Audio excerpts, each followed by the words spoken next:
Oi, Mari. Aceitando a Mari aqui, a gente vai fazer no meu hoje. Não sei se o Instagram deu algum problema.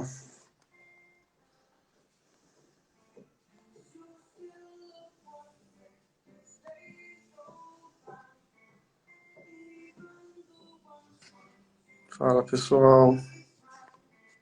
Joana, Wallace.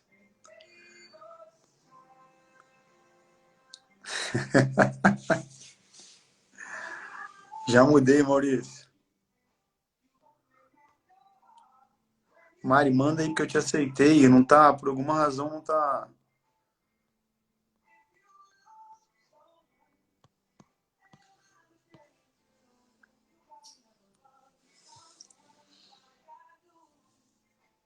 Mari, se estiver me escutando, manda novamente aí a tua.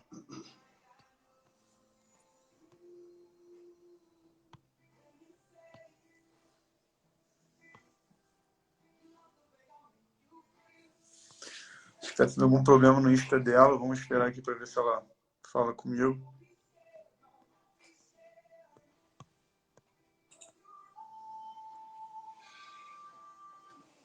Manda novamente aí, Mari, por favor.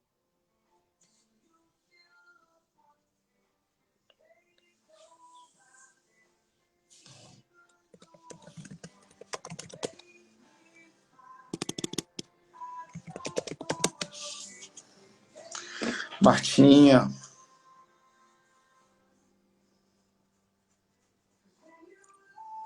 Fernandinha.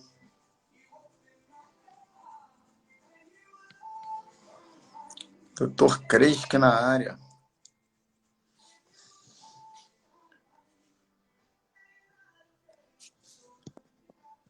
Apareceu aqui, Mari. Te aceitei. Vamos ver se vai entrar. Deu? Tô aqui. Oi. Ai, deu certo!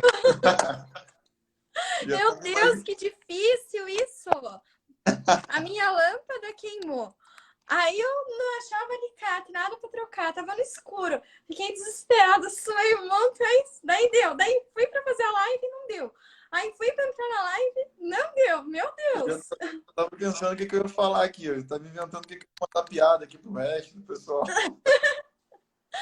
Mas aí, E, doutor Thiago, tudo bem? tudo bem, você?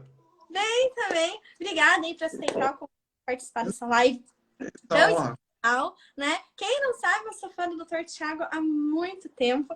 Eu sempre quis muito fazer live com ele, só que eu tinha medo dele.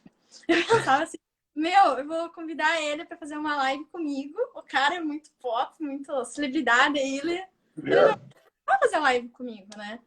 Mas daí eu fui lá falar com ele aceitou fazer a live comigo, e ele falou, pô, eu tava esperando você vir me convidar, sabe? Queria muito fazer a live com você.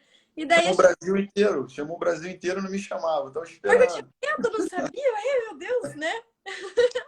Mas daí Tudo bem? aceitei, daí a gente ficou amigo, daí eu conheci mais os pacientes que falam super bem, todo mundo fala muito bem do Dr. Thiago, paciente, médico, enfim, quem que não gosta, né? Não tem, eu acho que não tem ninguém, né? Tem pessoal aí. Mas vamos embora. Eu também tenho um É, aí, é, mas acredito que seja os mesmos até. Mas então, doutor Thiago, queria que o doutor se apresentasse para as meninas, né? Porque tem os seus seguidores, tem os meus seguidores, né? As minhas seguidoras, no caso. Queria que o doutor se apresentasse sobre sua formação, vamos lá. de eu ser, focar em rino. É, pessoal que a maioria já me conhece. Moro no Rio, sou cirurgião plástico, trabalho principalmente aqui no Rio de Janeiro. Fiz Instituto Ivo Pitangui como formação de cirurgia plástica, formei no Rio também. E depois que eu terminei a plástica, eu fiz tentei fazer um intensivo em rinoplastia e visitei alguns cirurgiões no mundo que eu considero os melhores. Eu fui algumas vezes para a Turquia, para a Itália, para os Estados Unidos. E fui me apaixonando pela dificuldade da rinoplastia, por toda a complexidade que é essa cirurgia e também pela parte conceitual, artística dessa cirurgia. E hoje não sei, eu acho que eu vivo para isso profissionalmente, eu vivo para operar nariz e me dedico a essa cirurgia, acho que 100% do meu tempo da parte profissional. Mas acho que é isso. Eu acho que é uma paixão pela dificuldade, pela parte conceitual. Eu acho que todo mundo que gosta de cirurgia plástica acaba gostando de nariz também. Alguns optam por não realizar essa cirurgia, mas todo mundo gosta. Cirurgia é bem legal, bem bacana. E aí, Hum. você, um pouquinho para mim, o que você quer saber? Então, eu quero saber o que que é a rinoplastia ultrassônica, né? O que que ela tem de diferente? É usado, qual equipamento que é usado? Ela é mais cara por ela ser ultrassônica? O nome é bonito, né? Mas assim, na realidade, o ultrassom é um aparelho realmente, porque é uma onda ultrassônica, então você consegue fazer. Na verdade, a gente não faz a fratura, então a gente não usa o martelo, a gente não coloca um escopo e martela esse nariz. A gente usa um aparelho que corta o osso, é um corte cirúrgico.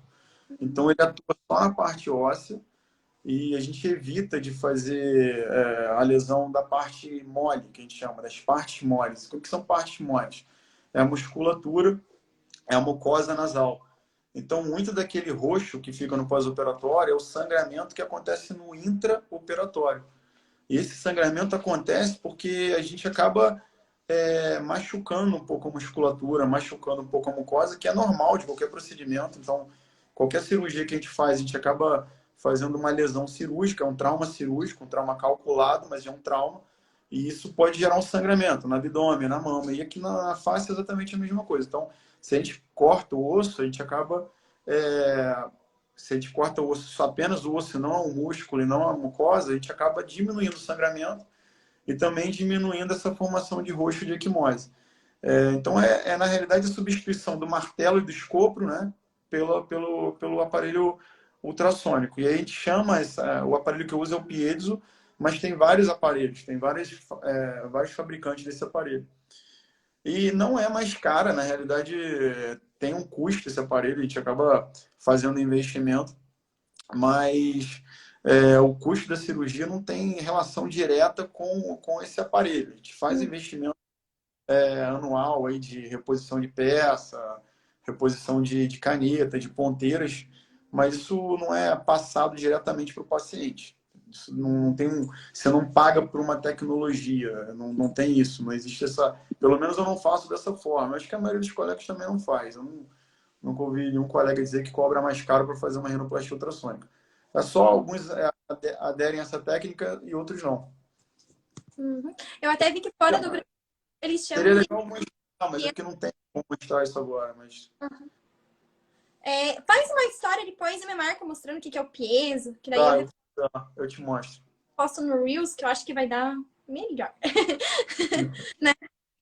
No caso, eu vi que eles chamam lá fora de piezorinoplasty. Não sei se eu falei certo. É isso mesmo, é isso.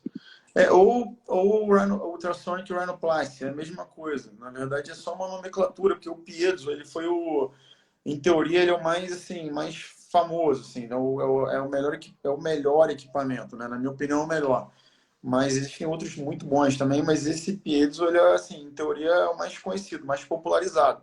Então, as pessoas acabam usando isso, na realidade, essa nomenclatura também, entendeu?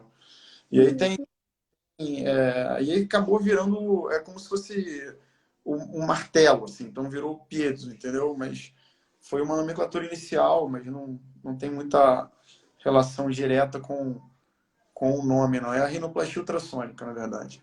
Uhum. E no caso, esses outros cirurgiões que você visitou ali fora, eles usam também o piezo? A maioria usa, alguns colegas usam. É, Então é o melhor equipamento, né? eu acho, acredito que sim. Mas isso é igual falando assim de lipo HD, é igual o Renuvium, igual o lipo laser. A ideia, em teoria, é a mesma. É você gerar retração de pele na lipoaspiração. Então, tem vários equipamentos aí para gerar esse objetivo. O Piezo é a mesma coisa. Tem vários equipamentos de várias marcas, e, é, mas a função é praticamente a mesma, entendeu? Uhum. Então é isso. A segunda pergunta é: o que que é mais usado hoje? A rinoplastia fechada ou a rinoplastia aberta? Eu acho que hoje, assim, eu posso dizer que é aberta. Eu acho que no Brasil, pelo menos, a maioria das rinoplastias são abertas. É, talvez em países como Turquia, onde a cartilagem é mais desses pacientes é uma cartilagem mais forte, existe uma tendência maior de se fazer rinoplastia fechada, mas isso é só uma via de acesso, na verdade. Tem grandes cirurgiões que conseguem fazer uma rinoplastia estruturada de via fechada. Então, é só uma preferência do cirurgião. Mas hoje no Brasil, certamente, a rinoplastia aberta é muito mais realizada do que a fechada. Os grandes colegas aí que operam no Brasil, a maioria faz rinoplastia aberta. Uhum. Aí, no caso, né, por exemplo, a paciente quer um nariz bem pequenininho, né? O paciente às vezes pede... Porque tem gente que gosta do naquele nariz que é normal e outras gostam do pequenininho. No caso do pequenininho, tem que fazer aberta sempre? Não precisa. Não tem muita relação isso, a via de acesso, não.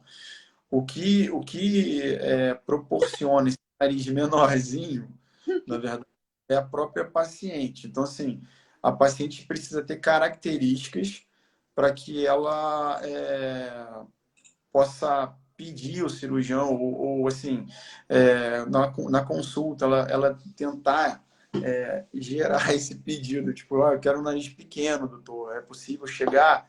Então, algumas pacientes, a gente consegue fazer um nariz um pouco menor, independente da técnica, se for aberto ou fechado. É mais as características da paciente, entendeu? E isso a gente avalia, Mari, na questão da definição da ponta, da projeção, das proporções do rosto da paciente. Então, tem pacientes que não podem ter narizes pequenos, entende? Pelas proporções dos terços da face.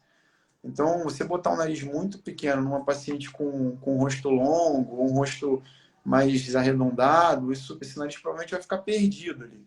Então, para ela ter um narizinho menorzinho, tem que ter um rostinho mais delicado, entende?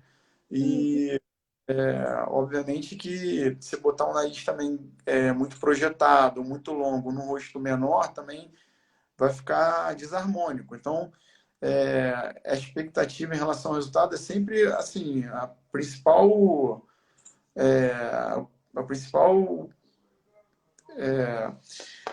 o principal ponto nas minhas consultas, entende? Então, assim, é muito importante tentar esclarecer para esses pacientes o que ela precisa, qual realmente as proporções do nariz que essa paciente quer. Porque às vezes ela vê um nariz pequeno no rosto de uma outra pessoa e acha que aquilo ali é lindo, que aquele resultado é lindo, mas para ela não vai ficar bonito, entende? Então, eu diria que, na verdade, não tem muito a ver com a via de acesso. É possível fazer um nariz pequeno com a rinoplastia fechada ou aberta. O que vai determinar isso são as características da paciente. Uhum. E no caso das pacientes que tem aquela parte afundadinha aqui, né? Aqui afundado, mas Uhum. aqui levantadinho. Aqui precisa ser feito um preenchimento e aqui tirou o ossinho. Como que é feito isso? Tem gente que tem começa só o defeito aqui. Tem gente que começa aqui, daí aqui fica normal, daí aqui não é normal. Daí fica normal. É o radix, essa região aqui. Então, Ai, assim, a gente tem que entender quais são, novamente, quais são os parâmetros anatômicos e, assim, quais os conceitos de beleza para o rosto daquela paciente. Em teoria, o radix, isso aqui eu vou falar, mas não é para todo mundo ficar medindo, não. Mas o radix, aqui, o início do nariz, ficando ali. ele precisa iniciar na mesma linha dos cílios superiores, entendeu? Então, nessa margem ciliar aqui, superior, o ideal é que o nariz comece. Então, o radix teria que estar na mesma linha aqui. Se você olha de lado, você vê que não está na mesma linha, está muito fundo, então provavelmente existe uma desproporção, esse radix precisa de um aumento. Tá? E o septo aqui, que é essa parte aqui, cartilaginosa, e o dorso ósseo, então, dorso ósseo e dorso cartilaginoso. Então, se isso aqui for muito alto, na realidade, você precisaria preencher o radix e abaixar o dorso. Você entendeu? Então, assim, não é simples. É realmente uma avaliação de cada nariz. Então, muitas vezes a gente preenche o radix e abaixa o dorso. Ou, eventualmente, a gente só preenche o radix e aí o dorso fica bonito. No caso de hoje, por exemplo, eu só coloquei um pouquinho de radix, bem pouquinho, e baixei ligeiramente o dorso. Então foi uma harmonia, porque eu queria deixar uma linha contínua, do radix até a ponta, entendeu? Então, tem paciente que é o contrário, que você precisa só baixar o dorso, que aí o radix, que é essa raiz aqui, ela fica na altura legal. Então, são a avaliação do nariz de cada paciente, entendeu, mano? O brasileiro, geralmente, o nariz brasileiro, ele é muito miscigenado. Então, geralmente, a gente precisa subir um pouco o radix, entendeu? Isso é frequente nos narizes do brasileiro. Na Europa, por exemplo, não. Né? Na realidade, tipo, na Turquia, Itália, geralmente você precisa baixar um pouco o dorso, porque o radix tem uma altura legal. Mas isso é de forma geral, não existe uma lei, nenhuma regra. A gente tem que avaliar os pacientes, né? E, em média, quanto tempo dura essa cirurgia, né? O ato cirúrgico ali? A primeira é uma primária, a gente leva em torno de 2 horas e meia a 3 horas para fazer, 3 horas e meia. Não passa muito disso, tá? E uma rinoplastia secundária, talvez em torno de 4 horas, 4 horas e meia. Aí casos mais complexos de reconstruções, talvez 5 horas, 6 horas. Mas as primárias, os casos mais... O que é uma primária? O caso que foi feito é a primeira cirurgia de nariz dessa paciente. Então, ela nunca teve nenhum procedimento no nariz, ela vai fazer a primeira rinoplastia. Essa primeira rinoplastia ela é mais simples, em teoria, na maioria dos casos. Então, ela demora em torno de 2 horas e meia, 3 horas. No caso de hoje, eu demorei 2 horas e 20. Então, é um tempo bom para uma rinoplastia primária. E a anestesia sempre é geral? A anestesia a gente sempre faz com geral. A minha equipe sempre faz com geral, mas existem colegas que fazem com local sedação. Isso é da experiência de cada profissional e equipe. Não, tem assim, Né? eu te falo, tem Eu muitos tenho... colegas que fazem, mas eu não tenho essa rotina, entendeu?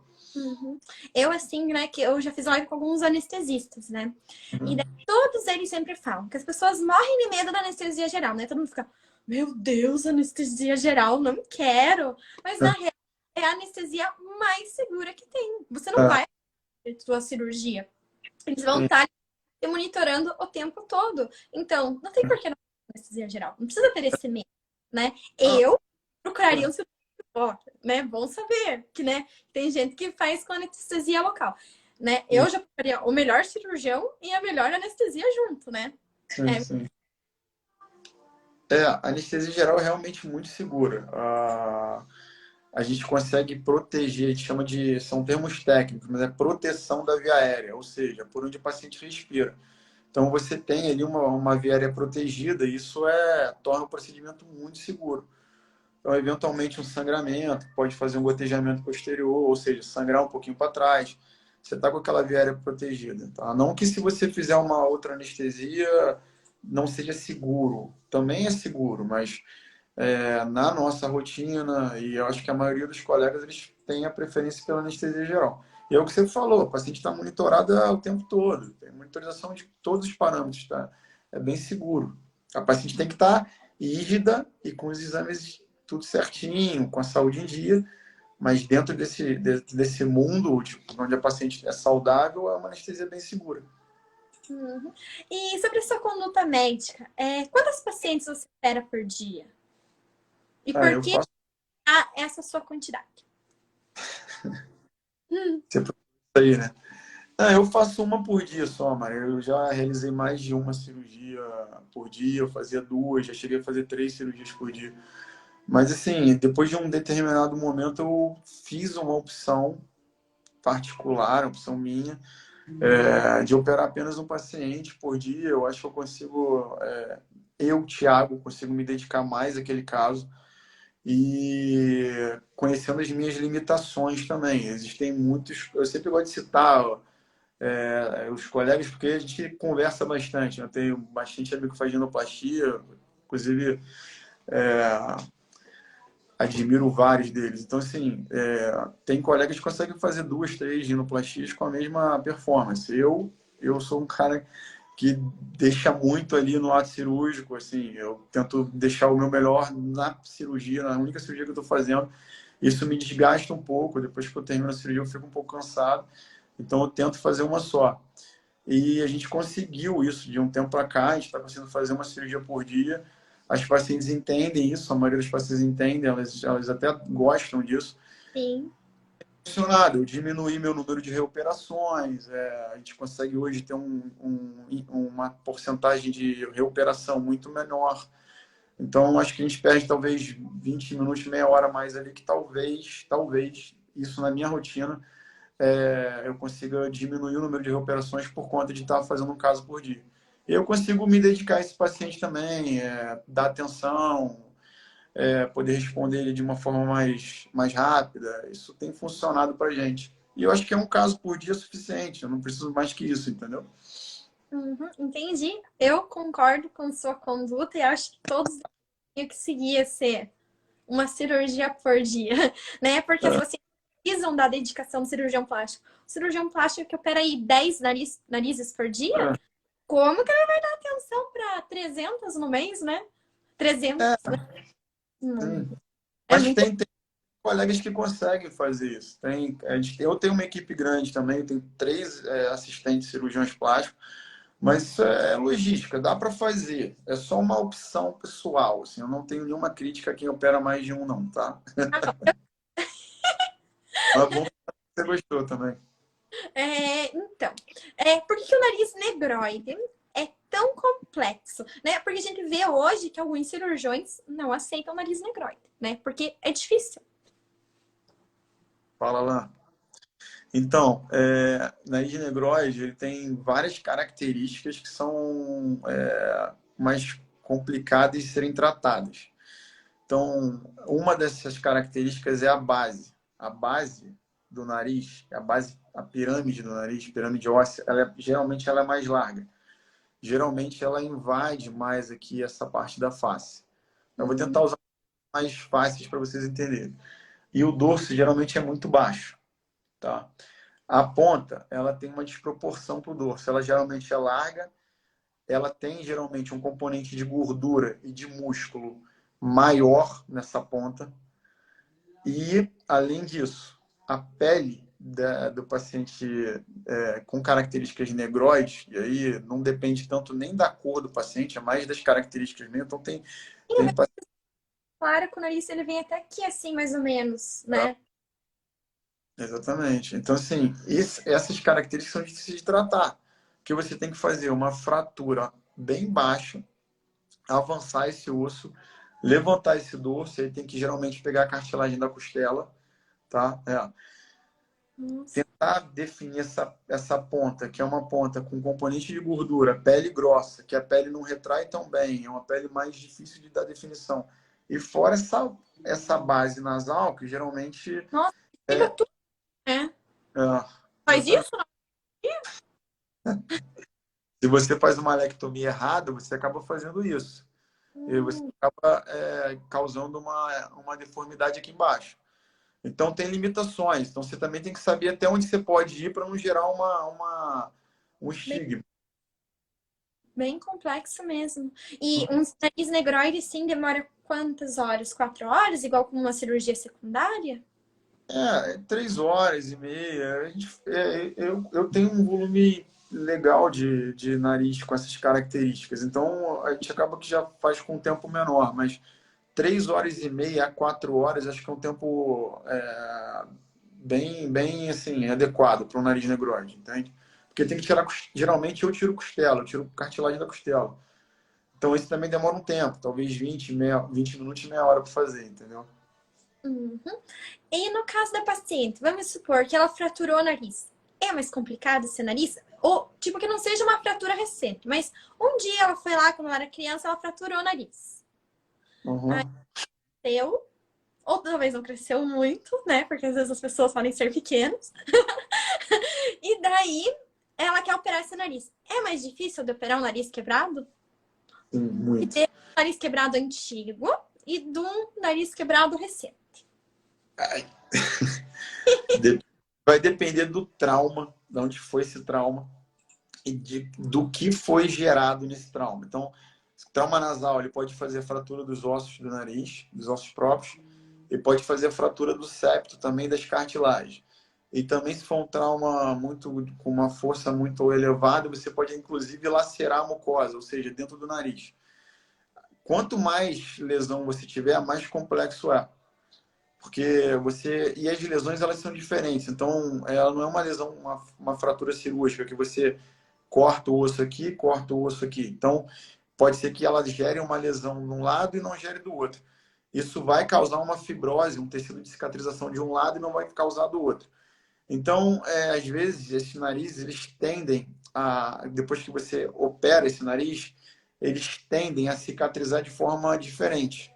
Então, o processo de cicatrização de um lado geralmente é mais intenso no lado que foi mais atingido, mais acometido nesse trauma. Então, vamos supor que você quebra o lado direito e você não quebra o esquerdo.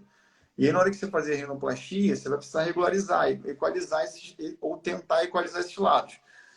E onde já tem uma cicatriz, já tem um tecido de fibrose, ou tem um tecido, uma cicatrização um pouco alterada, é mais complicado desse tecido cicatrizar bem. Então, geralmente, ele evolui com um edema mais de um lado. Então, às vezes, você deixa o nariz reto, ele acaba desviando um pouquinho no pós-operatório.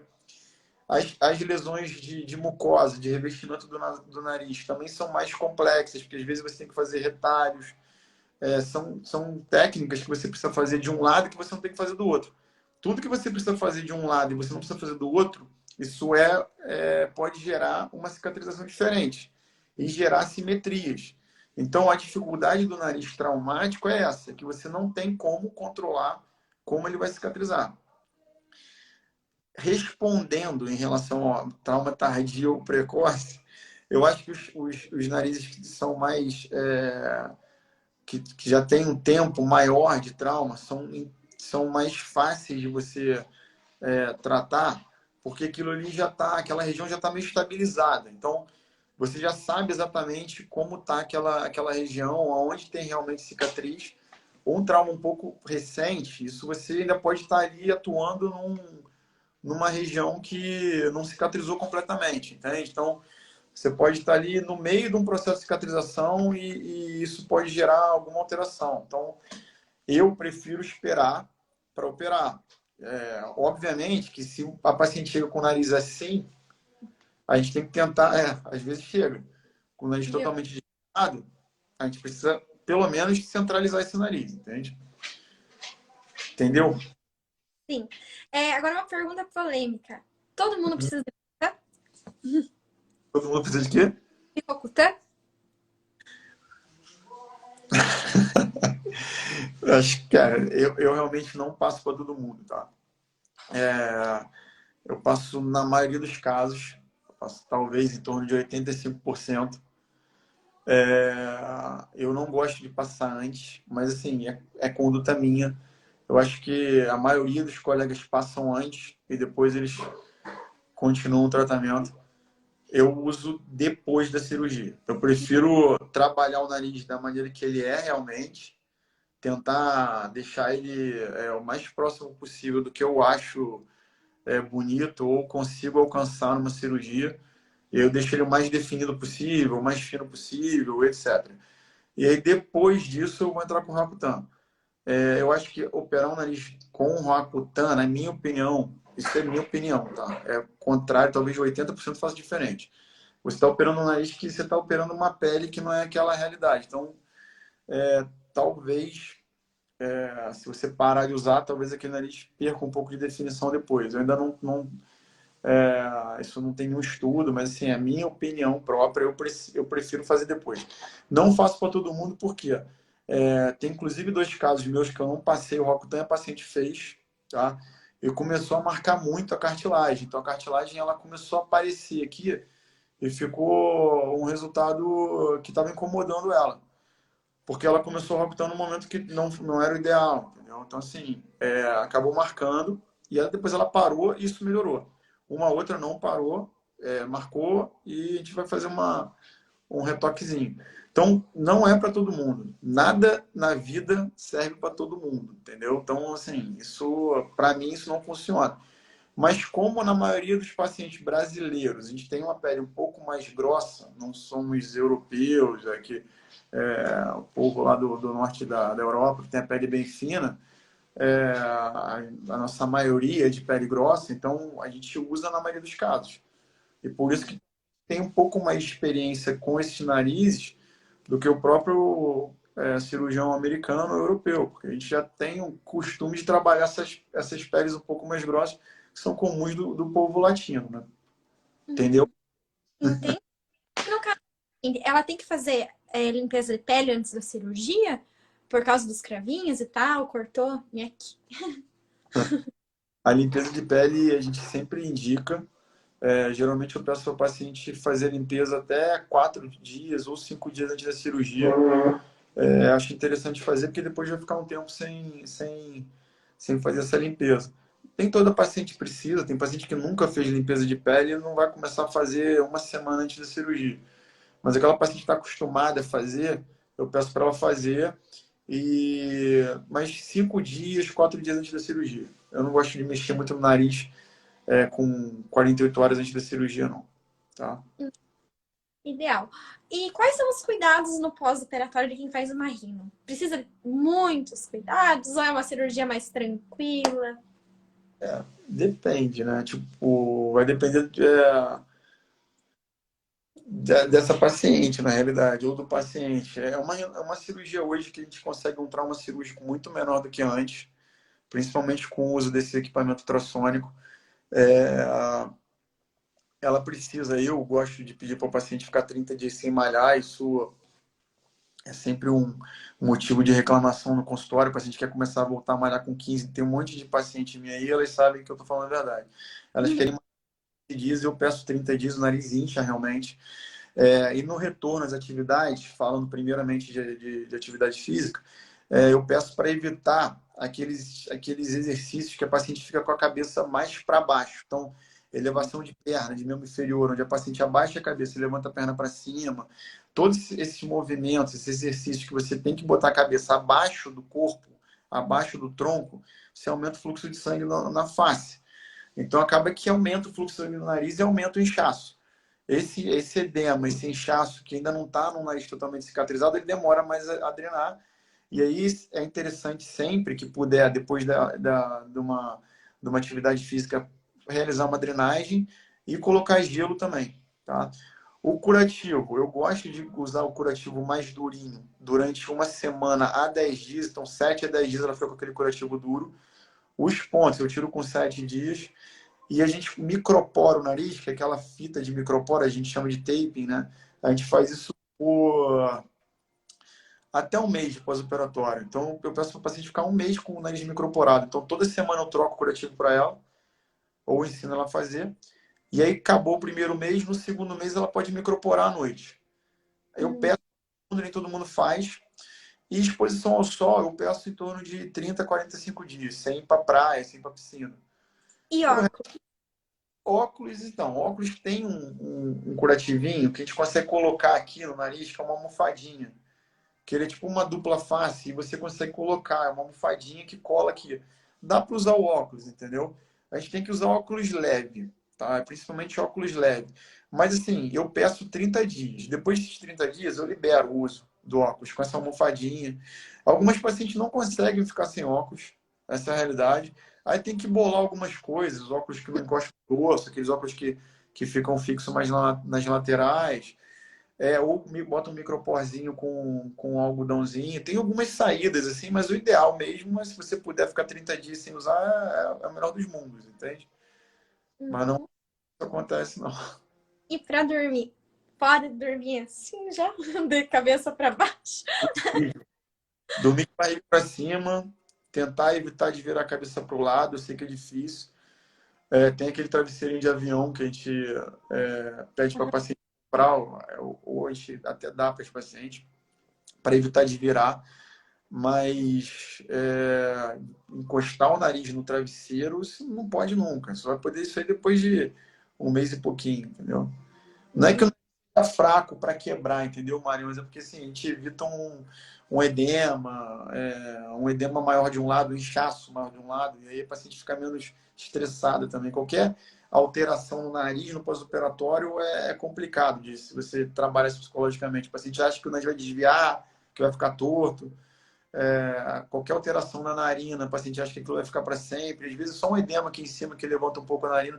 Então, quanto mais a gente puder evitar desse nariz inchar, é ideal. Uhum. Eu conheço uma pessoa que ela tinha operado fazia uns 3 dias. E ela levou um soco na cara. Coitada. Uma mulher ainda, ficou com o nariz tadinho. Eu Uhum. fui atropelada por uma bicicleta com uma semana. E eu tenho outro paciente que foi tirar o capacete da moto e aí levantou ali, mas é, Ah, uma semana. meu. Mas deu tudo certo, assim. Uhum. E quando é a pessoa que faz, acho que é pior ainda, né? Ela É, fica, meu Deus, por que eu fui fazer isso, né? Coisas do ofício, caiu da bicicleta, aconteceu, né? Agora você, pum, né? E me diz mais mas uma eu coisa. falei para usar capacete. Eu falei, não usa capacete. Se for andar de moto, usa aquele capacete aberto aqui, sabe? Tem um Tem capacete assim, o mas não pode. europeu, que as pessoas andam de Vespa, né? Acho tão É, bonito. É, em relação a paciente que quer operar com o doutor, é de outro estado. Ou tem opção Rio e São Paulo. assim, comecei em São Paulo agora. Tem que ficar na cidade? Quanto tempo tem que se programar também para fazer a cirurgia? Porque não é assim chegar. Oi, doutora, amanhã quero fazer minha cirurgia. Como que é? Então, se for no Rio, tá? A gente pede para o paciente ficar no Rio pelo menos 8 dias de pós-operatório. Então, assim, se for paciente que mora no Brasil, ela pode chegar num dia anterior, fazer uma consulta presencial e a gente opera no dia seguinte. Mas isso, assim, tem que ser... Já tem que ter feito uma consulta online prévia, né? Então, começa com uma consulta online. Todas essas pacientes que vêm de fora do estado, elas começam com uma consulta online. A gente marca essa consulta online, aí conversa com ela e condiciona a uma consulta presencial. Ela tem obrigatoriamente que fazer uma consulta presencial. Se forem voos curtos, ela pode vir, chega no dia anterior ou 2 dias antes, faz a consulta presencial comigo e opera no dia seguinte. Mas ela já vem para o Rio com a consulta dela, com a consulta e com a cirurgia agendada. Então, e aí ela tem que ficar 8 a 10 dias de pós-operatório aqui com a gente. Tá? Por quê? Eu preciso tirar esse curativo, tirar esses pontos. Se for paciente do estado do Rio que consegue voltar, tipo, 2, 3 horas de carro, ela pode operar, voltar para a cidade dela e depois voltar para o Rio para o curativo. Paciente internacional, aí, assim, depende muito de onde ela está, porque a gente vai precisar saber qual é a hora de voo, quanto tempo de voo que ela vai ficar para poder fazer um protocolo de segurança. Geralmente, eu peço 72 horas em solo. Então, a paciente chega no sábado, opera na terça. E aí, na segunda, ela faz uma consulta presencial. Então, mas ela tem obrigatoriamente, ele tem que obrigatoriamente passar por uma consulta presencial, até para a gente, talvez, assim, na avaliação presencial, a gente até não opere a paciente. Então, eu deixo claro isso. Falo, você tem que vir e ter alguns narizes eu falo, teu nariz você tem que ver para ver se eu vou ter que conseguir operar. Principalmente narizes secundários, terciários, que a gente tem que tocar no nariz para sentir e realmente ver se tem indicação de fazer. Às vezes você vê um nariz no vídeo, aqui na tela, e você, na hora que você toca ele, você vê que ele está tudo duro, tudo congelado. A gente fala isso, né? E não tem condição de fazer uma cirurgia no nariz desse. Então, essa paciente ela vem para cá já sabendo que talvez não vá operar. Não posso colocar uma paciente em sala sem ter certeza que a cirurgia vai trazer algum ganho para ela. E essas pacientes internacionais, geralmente a gente pede de 10 a 15 dias de pós-operatório. Então, ela teria que ficar 3, 4 dias antes da cirurgia, operar, mais 10 ou 13 dias aí de pós. Isso é para cirurgia simples de rinoplastia, nenhuma cirurgia combinada. Combinada aí vai para 20 e poucos dias aqui com a gente. Em São Paulo, eu que estou fazendo isso. Então, eu estou indo semanalmente ver os pacientes. Elas ficam lá e eu que vou lá ver. Então, não tem problema nenhum. Entendeu? Uhum. Eu quero na casa dela e a gente vai semanalmente ver a paciente lá e ver os outros pacientes também. E antes do nosso tempinho acabar, quais seriam as cirurgias combinadas que poderiam ser feitas junto com a rino? A gente faz muita mama é o que a gente faz mais, nariz e mama, nariz e lipo. E está aumentando muito os pacientes que estão fazendo face e nariz. Então, são essas três aí. Abdômen eu praticamente não faço mais, assim, também não faço junto associado a nariz, porque eu acho que a postura é totalmente inapropriada. Glúteo também eu acho que não vale a pena fazer. É, não. Até, imagina, não dá, né? Até, até dá, mas eu não gosto de fazer. Então, são essas. Seria primeiro lugar nariz e mama, depois nariz e lipo. E aí, em terceiro, talvez, nariz e face. Uhum. Eu acho que dá tempo de fazer mais uma perguntinha. Dá sim, vamos lá. Então, ao nariz envelhecido, como que é feita uma cirurgia? É mais complicado mexer no Hoje, nariz envelhecido? Tipo, mais velho? assim, envelhecido, sim.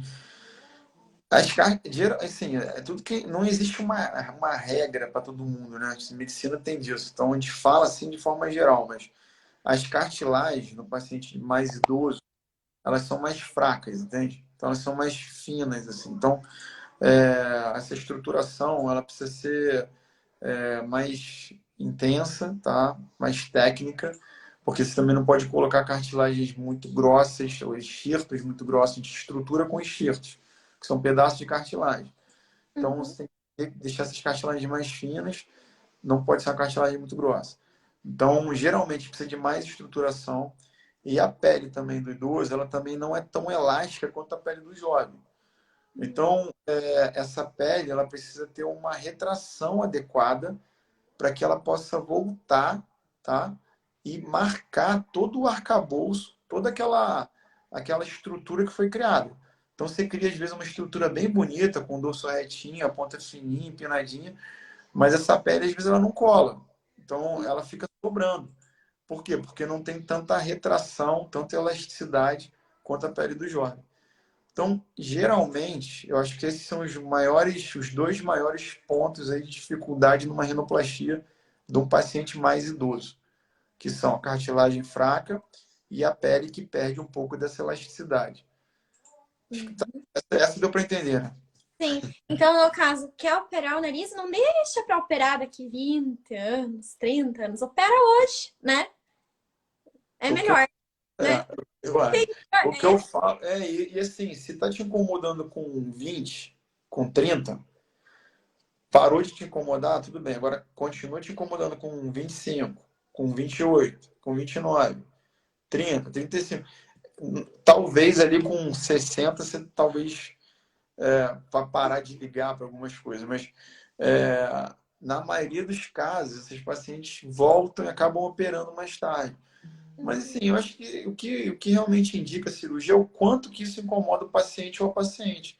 Se está incomodando muito, é uma coisa que você volta a pensar nisso várias vezes, não sai da cabeça, vai continuar incomodando. Se tem oportunidade de operar, tá tudo favorável para operar, procura um cirurgião, faz a consulta, avalia o que o cirurgião tem a te dizer e se tiver dentro das expectativas ali, realiza a cirurgia. Eu acho que é isso. Também não opera todo mundo acha que tem que fazer rinoplastia. Não é bem assim, entendeu? Você sabe muito bem disso. tem um dia pro doutor Thiago. Ah, eu queria fazer rino. Não, não opera, teu nariz tá bonito. Não mexe, não mexe, Opinião. Realmente acho. né? Mas eu ainda acho que poderia mexer um pouquinho, dar uma empinadinha, deixar menorzinho. Porque, né? Mulher é a eterna insatisfeita, né? Mas só que a gente pensa, mas não quer dizer que a gente vai fazer. Mas quem sabe a gente faça. Quem sabe? Se te incomodar muito, eu acho que você tem que começar a procurar um cirurgião. Dá para mais 60 anos, não. Imagina não colar minha pelezinha, sendo que dá para deixar ficar, né? Sim, isso é fato. Então, eu penso assim, ó, para casar, você tem que ter um nariz bonito. Por quê? Porque ali todo mundo vai tirar foto com você. Não É. vai ter de imagem para você mexer no teu nariz. Imagina, né? Não tem como vai ficar registrado pro resto da tua vida aquele teu nariz ou que tá te incomodando aqui nesse dorsinho, ou ó, que nem, por exemplo, o meu. O meu ele é bonito de frente. Aqui ele é perfeito. Eu amo meu nariz aqui. Agora se eu viro de lado, eu odeio, entende? Ah, Pô, eu não vou querer tirar foto no meu casamento. Se eu casar, né? Nem sei se eu vou casar. É uma suposição. Eu não vou querer tirar foto de perfil e todo mundo tira foto de perfil da noiva. Filma a noiva de lado. Então, gente, se vocês forem casar, vocês estão pretendendo aí, faça uma rinoplastia, tá? a mãe, É bonita. né? A gente opera muita noiva. Muita noiva. E assim, a gente sempre fala, o casamento é o dia mais importante, né? Tipo, da mulher, né? Então, assim, a gente sempre recomenda a paciente procurar com uma certa antecedência, para não casar com o nariz inchado. Uhum. Então, assim, eu acho que no mínimo aí uns 5, 6 meses aí antes da cirurgia. Se puder ser um ano, é o ideal. Um ano é o ideal. Entendeu? Porque é um momento muito, muito importante, não dá para casar com o nariz inchado, né? Então, Exatamente, tem que fazer isso. Por isso, incomoda tanto, se te incomoda tanto, imagina, você tá te incomodando, depois você casar com o nariz inchado. Então, só falta noivo nessa semana, tô ouvindo aí. pra E mim, foi falta o isso. nome da Rita, você e eu, viu? Ah, rinoplastia tinha que entrar no cerimonial, né, da noiva, né? Exato, pode até fazer uma lista de Cadê aí, procedimentos, pessoal? né? Listanoplastia, gostaria de silicone, também lipo, né? Tipo, entendeu, né, gente? A dica. Mas então, doutor Thiago, obrigada por dar aí no seu tempo. Eu sei o quanto é corrida a sua vida, a sua agenda, né? Cirurgião plástico, né? Top das galáxias é complicado ser celebridades, né? Vamos Nada, lá. cara. Queria Trabalho agradecer. normal. É Obrigada sempre um por estar. prazer, cara. Sempre que você tiver aí um espacinho, pode me chamar que falar com você é muito legal, é muito divertido. E é muito Obrigada. Tá vendo? informativo. Parabéns pela tua página no Instagram. É totalmente fora do padrão do que a gente vê na internet, traz muita informação, consegue ser super ética e trazer informação relevante. Eu sempre falo isso com você. Você tá ali, queridinha do pessoal da cirurgia plástica, das pacientes, porque você é ética e traz verdade, né? Então, o que você fala, você não vende cirurgia, não faz nada, traz informação e tenta ser parcial, né? Imparcial. Então, assim, novamente, parabéns, continua fazendo o seu trabalho que tá muito legal, tá? Obrigada. E você continue fazendo o teu também super bem, porque eu sou fã.